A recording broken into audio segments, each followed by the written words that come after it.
Alors, chers téléspectateurs, nous voici donc arrivés à la rubrique suivante. C'est vrai que de base, on l'appelle la rubrique invité, mais aujourd'hui, notre invité n'est pas du tout une personne, mais plutôt un instrument de musique. Cet instrument de musique est construit dans un tronc d'arbre qui a été fendu au milieu et on tape dessus. On a des notes graves, des basses, des gammes, pardon, qui sont basses et l'instrument en question est un idiophone. Alors, pour la petite culture, un idiophone est un instrument dont le matériau lui-même produit le son. Alors, vous l'avez compris avec l'image, nous allons parler aujourd'hui du lokolé. Le lokolé, comme je l'ai dit, est un tambour à fente traditionnel de la peuplade mongo et d'Embouti qui est aussi utilisé dans différentes régions de la République démocratique du Congo et la République du Congo, notamment au Kasaï. On l'utilise aussi au Burundi et au Rwanda. Comme je l'ai signifié, c'est un idiophone, c'est-à-dire que l'instrument, il produit du son tout simplement avec le même matériau. Donc le lokolé, c'est aussi à l'image de la cloche, du tambour et tous les instruments, disons, un peu à percussion. Le nom peut troubler. Le lokolé. Enfin, pas le lokolé en soi, mais c'est plutôt quand tu parles d'idiophone. Oui, ça s'appelle un idiophone. Un idiophone, je l'ai expliqué ce que c'était. J'allais faire une très mauvaise blague dessus. Non, mais franchement, tes jeux de mots, on en a un peu marre. Si c'était un téléphone pour les idiots. Oh mon Dieu, bref. Le lokolé est un instrument de musique qui est utilisé comme tambour pour envoyer des messages dans la brousse. Donc, ça peut être l'arrivée d'une personnalité importante, un mariage, un deuil, le marché ou encore annoncer au village voisin justement les naissances. Alors, sachez-le, le mot lokolé renvoie à beaucoup d'autres choses. Par exemple, le lokolé est aussi une petite commune dans la ville de Bumba. Le lokolé apparaît aussi sur le billet de 200 francs. Vous voyez quand vous retournez le billet de 200 francs là, il y a des personnages qui tapent sur un tambour comme ça, il y a des petites pattes. C'est un lokolé. Aussi, oui, à l'arrière du billet de 200 francs. Ensuite, on a les éditions lokolé, c'est une maison d'édition qui a été créée sous une ordonnance présidentielle en 1998, qui avait pour but de promouvoir non seulement la lecture, mais aussi l'achat des auteurs zaïrois, en fait. On a aussi le magazine Lokolé qui n'est pas paru très longtemps, quelques années, sur 2-3 ans. Oui, de 1969 à 1972. Et on a bien évidemment le groupe Yoka Lokolé, un groupe musical qui est originaire de Kinshasa avec pour membres fondateurs Papa Wemba, Bozi Boziana et Mouvuela Somo. Le trio emmène avec lui le lokoliste, juste le percussionniste du lokolé, voilà, qui s'appelait Otis Koyangonda, qui devient le batteur. C'est suite à un différend par rapport à ce nom en question que le groupe, il change de nom et devient Viva la Musica en 1977. Yoka Lokolé signifie « écoute le tam-tam » en lingala. Cet instrument traditionnel constitue un point fort pour l'identité culturelle de notre peuple. Ça a l'air d'être un très bel instrument. Oui, mais il y a le Jules Kwata qui a aussi quand même fait le groupe de musique lokolé. Juste lokolé. Donc le nom a été pris un peu partout en fait. Oui, c'est intéressant quand même parce que là on se retrouve dans de la musique moderne, disons, où le lokolé qui est un instrument traditionnel de base, en réalité c'est un peu comme un téléphone. C'est Mireille a fait le jeu de mots. C'est comme un téléphone pour envoyer des messages. Dis seulement j'avais raison. Oui, tu avais raison. Merci. Pour envoyer des messages sur les naissances, la mort, les mariages ou même l'arrivée importante d'un personnage. C'est-à-dire qu'au cas où j'arriverai en Équateur et tous les gens ils vont commencer à jouer du lokolé pour vous dire que je suis là. Non. Est-ce que vous comprenez? Non. Bah si. Non. Ben si. Non. Oh là là. On refuse. Mais tu as tellement la rage en fait, c'est parce que je t'ai battu sur la question. Ensuite, on n'a pas comptabilisé les points, donc n'en parlons plus. Bon, on va se dire qu'on se doit toutes les deux un restaurant. Oui. Juste après. Mais c'est surtout du fait que moi je trouve c'est extraordinaire de comment ils arrivaient juste à communiquer avec des instruments de musique. Oui. C'est vraiment moi. Parce que juste à partir du son, tu peux savoir, enfin la façon de jouer. Oui, tu peux savoir si c'est pour un mariage, un deuil, l'arrivée de quelqu'un, une naissance. C'est extraordinaire. C'est des trucs que j'aimerais vraiment. Personnellement, j'ai vraiment envie de voir ou d'entendre. C'est un peu à l'image des Amérindiens avec les signaux de fumée. J'ai envie de dire c'est ouf, mais je sais pas si c'est de l'argot, c'est ouf, c'est fou. Je sais pas si vous avez compris. Vous voyez. Et comme je le disais, c'est quand même dommage maintenant de se rendre compte que les instruments traditionnels ne sont plus vraiment utilisés maintenant dans la musique d'aujourd'hui, parce que à part Papa Wemba avec Yoka Lokole, Ici fait Lokole et tout ça, j'entends pas vraiment le Lokole dans la musique.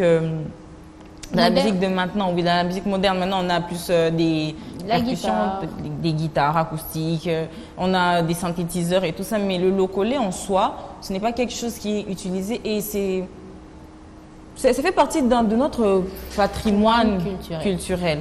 C'est un patrimoine culturel et on devrait promouvoir, en fait, pour ne pas qu'on perde cette chose-là, cette identité.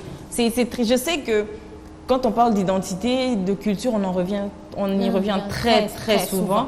Mais c'est important que vous sachiez d'où est-ce que vous venez. Parce que vous êtes Mongo, par exemple, et vous ne connaissez pas le lokole, c'est très grave.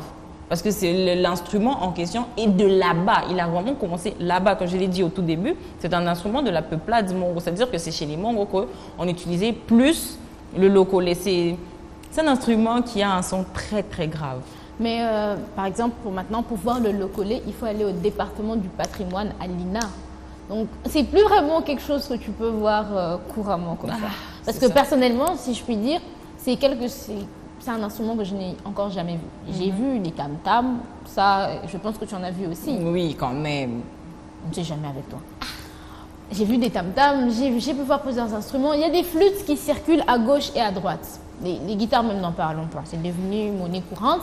Les pianos et tout ça. Mais ces petits instruments, petits, c'est vraiment pas le très bon terme, mais ces instruments-là qui faisaient, l'époque, on ne les voit plus si souvent. On les voit plus si souvent, on les voit plus si couramment et ça devient.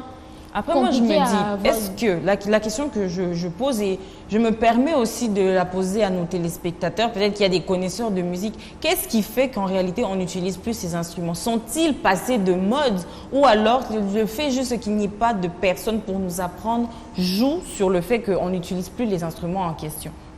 Parce que ça peut être un peu comme, allez, on retourne dans les années 80, on mettait avant des pantalons un peu astras, tout ça, des pantalons en pattes d'éléphant, mais après, au bout d'un moment, ils ont disparu.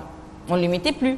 Donc je me dis que c'est peut-être un peu comme ça. C'est vrai que maintenant, on les remet et que l'exemple n'est peut-être pas très bien choisi, mais vous comprenez où je veux en venir. En fait, elle se demande si c'est un effet de mode. Oui, si c'est un effet de mode ou alors juste le fait que, bon, j'ai envie d'apprendre un instrument de musique traditionnelle, que ce soit le lokole ou le likembe par exemple, mais je n'ai personne pour m'apprendre. Est-ce que je vais apprendre seule? Déjà, rien que pour trouver les petites informations ici, ça a été compliqué. Ça a vraiment été compliqué. Il y a pas grand-chose. Ce sont des petits articles, tout petits. Donc, c'était vraiment difficile. Donc, c'est-à-dire la retransmission, en fait, elle n'est pas vraiment là. Elle est surtout pas là. Mais on se demande aussi si ce n'est pas un peu à cause du métissage culturel. Parce que, hormis notre propre culture, nous avons la culture occidentale. Et on se demande si les instruments venus d'ailleurs n'ont pas un peu primé sur nos instruments à nous qu'on utilisait à l'époque. Parce que de ce que tu m'as dit, ça produisait un très bon son. Je pense un son grave. Un son grave. Oui, des gammes graves. Vous voyez les... Bref, les gammes graves. J'ai vraiment cru que tu allais dire. C'est un truc, mais je crois que je vais... mais que je me taise. Voilà. Ça produisait un son très fort, disons avec des... N'est-il pas adaptable on peut le synthétiser.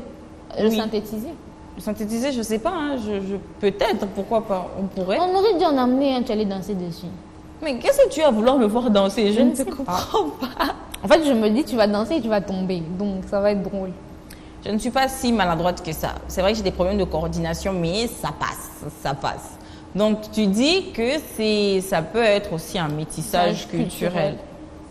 Oui, avec l'arrivée des Blancs, avec l'essor des autres musiques et tout ça. Oui, c'est faisable parce qu'ici, on présente beaucoup de musique.